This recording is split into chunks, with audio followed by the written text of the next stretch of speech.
ถ้าหายใจบ่ออกพวกเจ้าสิพากันแบบเฮ็ดจักใดโทรหารถของหมอ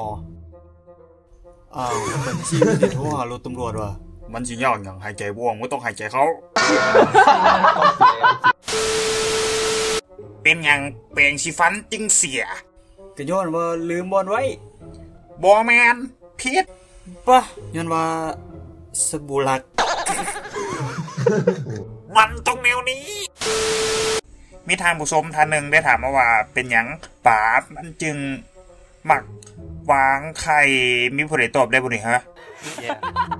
พิธีกรมึงก็หาว่าถามมาได้เนาะมันก็เป็นธรรมชาติของมันตัวบ่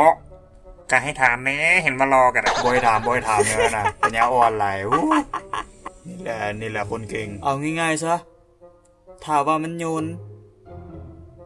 มันก็สิแตกเงียบไปแล้วเปียกมันต้องแนวนี้โตไม่ยังน้ำหลังไดโนเสาร์มาไดโนเสาร์คือกันนั่นตัวถ้าบ่ซั่นก็สิแม่นตัวเลงไดโนอาทิตย์สัตว์